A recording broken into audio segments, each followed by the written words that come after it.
Jaspreet, welcome to Millionaires in Cars Getting Coffee. Dude, thank you for having me, man. What a cool opportunity. Are you a coffee guy? I don't drink coffee. What's your beverage of choice? I drink tea. You get your own segment today. It's a new segment called Millionaires and Teslas Getting Tea. I like that. Yeah? Yeah, I like that. I just came up with that. I think that's pretty good. Clever, man. They'll use that. They'll put the graphic up. Are you sure about that? You came all the way from Detroit to hang out with us. We appreciate that. And what we gave you was the worst weather Nashville could offer. Just pouring rain.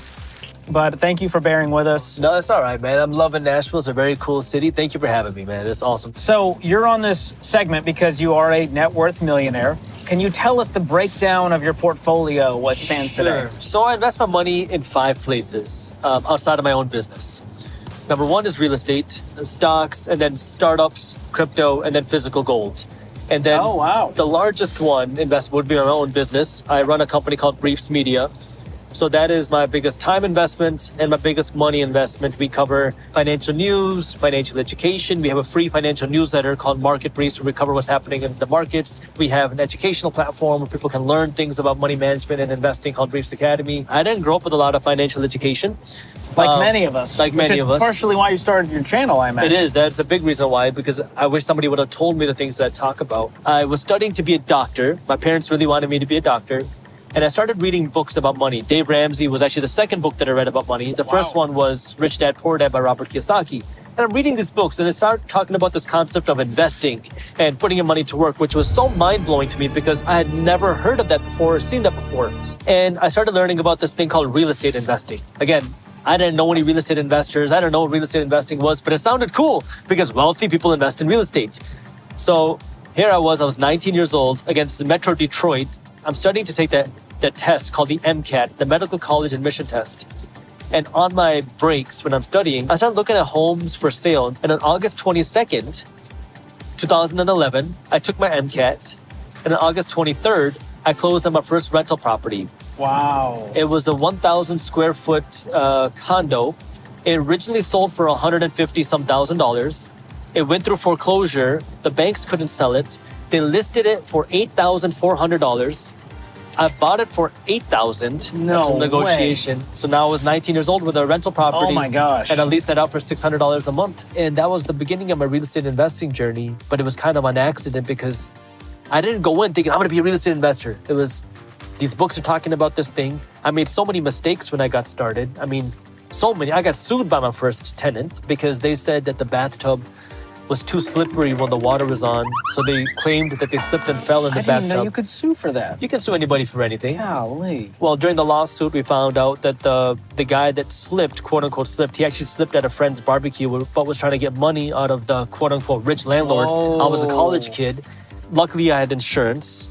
Insurance covered it. They paid for a settlement. But the settlement wasn't even enough to cover the lawyer fees, so the tenant didn't get any money. But it was a learning process, right? And it was tough. Like when you're 20-something years old and you're getting sued, you're still in school, you're trying to figure out how to get good grades in class. It's stressful. I love that you're honest about your mistakes because you weren't always this, financial prodigy we know you as I'm still not. today. I make a lot of mistakes every day, man. Every day. Well, there's one in particular. I understand that you once owned a Toyota Solara. Yeah. And you talk about the mistake you made with that. What was that? Well, let's premise this with I was working in the event planning business. So I was working at clubs. I was hosting parties. I was working at weddings. So in that event planning business, it's all about the show, the way you look. And so I would have this really nice Toyota and I would take my money and put it into the car. How much money did you sink into this car with all these upgrades and mods? Dude, I don't know. I'd have to count thousands and thousands. Thousands of dollars. And it did not increase the value much, I assume. I think it decreased the value, which cool. If you got the money and you could afford it, which I couldn't, then I had the cash. I was luckily not going into debt to do it. I was paying for it with cash, but I had no investments. My investment was my car. Well, now you look back and you go, if I had invested that money, it could have been $100,000. Seriously. But you still have that car today. I still have that car today. Is that your daily driver? That is actually my daily driver, yes. Oh my gosh, that's why I say my car is happy. worth maybe $500. You, by all standards, are successful, you're wealthy, you're a millionaire, and you're driving a, what year? Mid-2000s. A mid-2000s Toyota Solara that is pimped out. It's definitely pimped out. I love that because people think like, hey, millionaires, like they drive ultra luxury cars, and you're living proof that you're not going to sink so much money into depreciating assets as you've learned a thing or two about My wealth. whole thing was, if I wanted to go out and buy myself, say, $100,000 car, I could do that tomorrow with cash and not really worry about the price. But the question is, do I want to do that now? Or take the $100,000 and put it into, say, a rental property, buy some stocks, Opportunity cost. or put it in my own business. And so for the last 10 years, that has been my thing, that I'm not going to spend money on these, what I call dumb purchases yet, because I want to build my business. I want to build my portfolio and really build my wealth before I go out and start spending This my is money. just play money. Yeah, exactly. Because the funniest thing is I have friends who are driving around in these really expensive cars and they complain about gas prices. I'm like, dude, you got a $150,000 car, but you're talking about $4 gas? Yeah. You can't be complaining about gas prices when you're driving a luxury car. If you're putting premium gas in your car, gas prices should be the least of your problems or I concerns. like that. You gonna give me some gas money? We get dogged in the comments because we go to these corporate spots, Dunkin', Starbucks. So I thought, let's take Jaspreet to a nice little local All right, spot let's do it. called Southerners Coffee. That sounds This Southern. is a taste of the South. Okay. I And dig that. that's a big bump right there. Sorry, the Tesla is not made for off-roading. Well, Detroit's got a lot of potholes. So Woo! I'm used to the potholes. I might as well be in a Jeep Wrangler right now. It's a drive-through trailer. How are you? Good, how are you? I've never felt shorter. I love this. Okay, I'm gonna let my friend Jaspreet go first. I'll take Okay. a green tea. A green tea. Anything in it? No, that's it. Just black straight. Just straight green tea. Straight green tea. That's impressive. What's a fun one? That's not too sweet. My personal favorite is our blackberry blue. I'm in. You sold me. This is very exciting. I'm really branching is. out with you today. So exciting. Green Oh, tea. perfect. Let's see. Oh, this what is amazing. are you, Twinnings. are you a Twinnings guy? Not so much. Yeah. Oh, I'll take it. That blackberry blue. Thank you very much. Have a good one. Are you jealous of mine? Let me see. Ooh, that smells good. Take a sniff. That blackberries. Oh, that smells That's good. some love. That's lovely. Thank you, Dave, for the tea. Thank you, George, for the tea. It's about the pleasure. opportunity in the company, man. So I more love than anything that. else, I love Well, hey, this. cheers. Cheers to that, man. I want to talk about this. You were doing side hustles before it was cool. Tell me about some of the more lucrative side hustles you got into, and when you realized that, hey, I could do this and it could pay more than a normal job. I was always kind of in the side hustle game. I don't even know they were called side hustles then. I got involved working in the wedding business when I was like 12 or 13. I used to play an Indian drum called the dole, and I played it for my uncle's wedding. And the DJ there was like, hey, dude, you want to make some money playing this? In the beginning, I was probably making $50 for a reception to go and play this drum. By the time I was in high school, I think I was charging like $300, $350 for a Wow. reception. So a few hours making a few $100, which was nice. Yeah. And I was also working at Auntie Anne's Pretzels, which the best pretzels, by the way. Oh, yeah. I was making $5 at like 45 or 48 cents an hour. And then on a weekend, I go and make $300 working this wedding and in a few hours. And I'm like, dude, like, In 1 hour, it's an entire week of Auntie Anne's. exactly. That's Even nuts. more sometimes. And I was like, something's not adding up here. Even if I got $1 raise, $1.50, it's not making up for that. So that was when my brain started to click as to what if I could continue doing things on my own? We're going to jump back into the show in just a minute, but first, here's an advertisement from our sponsor, me, with Briefs Media. If you're looking for an easy way to stay up to date on what's happening in the top finance and business news, we make it super easy for you to do that at Briefs Media because we created a free newsletter called Market Briefs. Market Briefs is a super simple and easy way for you to stay up to date on the top finance and business news. You can read Market Briefs in less than 5 minutes every morning. It's a fun and witty and easy to read newsletter, and I promise, if you join Market Briefs, you are going to love it. Now you might say, Jaspreet, how can you promise that I'm going to love Market Briefs? Well, if you don't love Market Briefs, you can unsubscribe at any time because it's completely free. So if you have not joined Market Briefs yet and you want to stay up to date on what's happening in the top finance and business news, I got the link to how you can join Market Briefs down in the description below, or you can go to briefs.co/market. That's briefs.co/market. And with that, let's go back to the show. That wedding business slowly evolved towards the end of my high school career because in the end of my high school career, the DJs that I was working with, one of them said, dude, you know a lot of kids in high school. Let's host a teen party. I thought this was going to be just a hobby, that I'm never going to worry about this again because now I got to go to college and become a doctor because that's Yep. what parents wanted. So now it's time for me to go to college. I'm like, I'm done with this teen party business. Go to college and everybody starts partying, drinking, and blowing money they don't have. And I was shocked. So in my mind, I'm like, well, what if I take this teen party business that I was running to college? So that was kind of the beginning of my next party promoting business, Wow. which then kind of grew to partnering with concerts and doing official after parties. And we would help organizations on campus do different events. So that was a very fun business. But the problem was I hated the industry, which I didn't realize until I started making decent money. You're not into any of this. I'm You're not just into like, it. oh, this is a And good I'm financial promoting it. opportunity. Even though I was making good money, I started to realize the money wasn't enough to keep me motivated in this, which is why I ultimately shut that business down. And then I went from business idea to business idea, trying to figure out what it is that I wanted. I knew that I didn't want to work for somebody else. I didn't know what that meant. I didn't know what I was interested in. I didn't know what my passion was, but I knew I wanted to create something and do something and build something. I like working. I like helping people. I like providing value. solving a problem. But I just didn't know what the solution was. Yeah. Well, I think that's many people out there. And luckily you found it. I mean, you've been doing amazing things with your company, Briefs Thank you, Media, man. and the YouTube channel. And that's how I saw you. I was Well, like, thank you, man. Minority Mindset. This guy's breaking stuff down with the whiteboard. He's going deep. There was a huge lack of financial education out there. And I remember Yeah. you being one of the first guys to really be doing it well with a heart to help people Well, thank you, understand man. things. And that was the thing was, my extended financial education in my house was make a lot of money as a doctor, don't spend any money.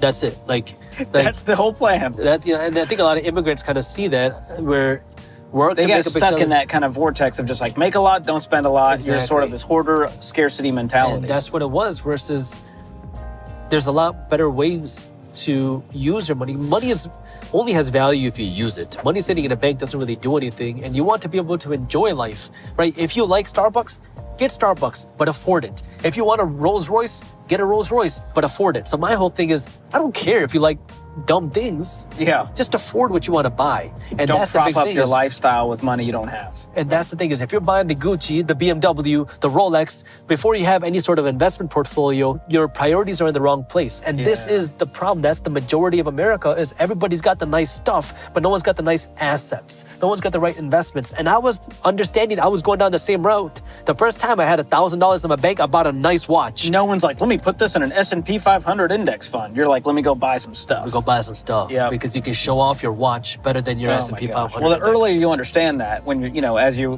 get into adulthood, the better. The more wealth you're going to build sooner, the more freedom and options you're going to have. So I love that. Time is your most valuable asset. And if you don't take advantage of that, it's going to be more difficult. Not impossible, Yeah. but more difficult for you to play catch up. So what I tell people to do is if you're in your 20s and you're hearing this, you have one of the biggest gifts life can offer you, which is now you have the time to Yes. build that financial freedom. I call it a decade of sacrifice. If you put in those 10 years of hustle and grind to number one, earn more money, number two, spend less money, and number three, invest the difference, you're gonna set yourself up for the rest of your life and your kids' life and your grandkids' life. But you gotta be the one to realize that and make that change. Yeah, that's beautiful. And I feel like I accidentally did that by following the Ramsey plan from 23 to 33. Dude, isn't that It was crazy? getting out of debt, get the emergency fund, begin investing, get the house, pay off the house. And now the things that my wife and I are able to do are amazing because we sacrificed. Because you not did an that. intense, we still enjoyed life. You Yeah. know, it's not like make yourself miserable. There's a balance there, but that But you kind of know just what? intentionality goes a long way. I read Dave Ramsey's book, and that really changed the way I spent my money. I love Dave Ramsey for that. Some things we disagree on, which is okay, but I love Dave Ramsey because he broke it down. I read his book, Total Money Makeover, and I learned, holy moly, I gotta stop blowing my money. So I took it to an extreme. Extreme situations require extreme measures. I was making great money, but I have shoes with holes in them. And I refused to go out and buy new shoes, so I taped them together. When I was in law school, I was making good money. I was making six figures. I was living in an apartment where I was paying $400 a month. That was because I didn't have a room. I slept on the living room floor. Wow. And the $400 included all of my utilities and my internet and my parking. I got kind of scared where I was like, dude, I am not going to waste this opportunity. So I went all in. And yeah, I made sacrifices. Like I didn't go out to eat with my friends. Well, I would go, I just wouldn't eat food. I would just drink water. Just hang. But it was kind of a game for me. So I didn't feel like I was miserable. I was enjoying this because I knew why I was doing this. You learned how to enjoy life without having to spend money. And dude, if which you is can a great enjoy life skill. without money, you can enjoy life with money. Because money by itself isn't going to make you happy. It can remove your stress. It can remove that inability to pay your bills. It can remove that stress of, dude, all that financial crap. Because if you're in that financial crap, it can ruin every part of your life. It can ruin your relationship, it can ruin your relationship with your kids, it can ruin everything. Your mental health, physical health. But making $1 million a year is not going to make you feel more excited about life. Yeah. It doesn't change who you are. It doesn't change who you are. I want to talk about this. There's a big difference between making money and building wealth. We know 8 out of 10 live paycheck to paycheck. 1 out of 3 people who make 6 figures are broke. So what is the difference between making money and building wealth in your eyes? Well, most people are never going to make $1 million in a year. But everybody in America can become a millionaire. I don't care how much money you earn. It's what you do with that money. Whether it's $35,000 or $350,000 a year. I'm going to take some of this money purposefully, and I'm not going to spend it. And you pay down your credit card debts, you pay down those things that are destroying your wealth. Now you take that money and you invest it. You start building this investment portfolio. Now, before you go out and get all speculative and put your money into risky investments, you start doing the foundational investments, and then you slowly start to learn more about investing. That way you can see, how do I get better returns on my money? How can I put my money to work? Because if you look at wealthy people, they don't keep their money in cash. Wealthy people want to own real estate. They want to own stocks. They want to own businesses. I mean, yeah, if you want to have cash to buy an opportunity, sure. But they want to turn that cash into something. The goal always. is to have your money make more money. Exactly, always. Versus most people is, I want to have a big bank account. But that's not where wealth is built. You got to go beyond that. I like that. Exactly. So your channel is called Minority Mindset. It is. But you would think this is some kind of play on, ethnicity and race. There's probably a double entendre in there. But what does that mean for you, Minority Mindset? Minority mindset is all about thinking differently than the majority of people. And like what you said, the majority of people are broke, but the majority of people are also unfulfilled. The majority of people are also miserable. And these are statistical numbers. I'm saying the majority of people are these ways. The minority mindset is just look at what the majority of people do. And if you keep doing what the majority of people do, well, you're going to end up like the majority of people. You're going to get the results that most people are getting. It's all which about is thinking not differently. good. Exactly. How are ways you're investing in 2024? Like, what do you plan on doing with your money? Well, number one is put the money back into Briefs Media. That has been my number one investment. So invest in the business. Invest in the What does that business. look like? Hiring more people? Is it technology, equipment? All the above. We also don't operate on debt. So Nice. we take our money and we reinvest it into the business. And Did you start the business debt-free and it stayed that way? 100%. Love to hear that. Way to go, hero. The first time I made $1 million in a year, I took out of that $20,000. The other $980,000 went back into the business. The reason being is because I did not want to go out and raise money. I didn't want to go out and take debt. So we Have to grew work slower. with investors and Exactly. have to bow down to the shareholder, if you will. Exactly. Beyond that, I have what I call my passive investments. I'm a salaried worker in my own business. Every time I get paid, most of the salary gets passively invested. So I have my investments into the stock market, I have investments to buy physical gold, and investments to buy some crypto. That happens every week, every 2 weeks, or every month on autopilot, and that happens out of my salary. And then I have my active investments, which would be like my real estate investments or startups that I would invest in if I see a good opportunity. Right now, I haven't invested in real estate that much because I haven't seen the opportunities that I used to see. Yeah. And I see better opportunity in my own business. I like that. With interest rates being high, home value still being high, it's hard to find a deal Right. to where it makes sense. And I want to cash flow. Every deal that I buy, I want it to cash flow. That's incredible. So you don't have any debt with the business. Do you have any debt personally? No, not on my real estate either. That's what's up. All of my rental properties are paid for in cash. And So you're a lot more like Dave Ramsey than you even thought. well, yeah, dude, I like Dave, dude. I love what Dave says. I love what he says. I've always recommended Dave to everybody. I love Dave Ramsey. Who doesn't? I'm not opposed to debt, where if the opportunity was there, I would use it. But for me, right now, I like the... You're doing okay without it. I'm doing okay I'll without say it. that. Yeah. I love it. Well, this has been really fun, man. Thanks for hanging out. It was Dude, fun thank you getting for to know having me, you. man. This is Thanks. our first time getting to hang. I learned a lot. I think these people did too. They enjoyed it. Thank you, Can you guys. tell them to hit the subscribe? You have way more subscribers. How did you do it? Give me the pitch Well, that will grant me listen, guys. the look millions. Look how good looking he is. Let's get him to 1 million subscribers. Hit the subscribe button. Hit that thumbs up button. Share this video with your mom, your dad, your cousin, your coworkers, fellow investors, your friends, Discord, Slack, everywhere you know. Get it out there. Let's get my man to 1 million subscribers so we can come out to Detroit and have a...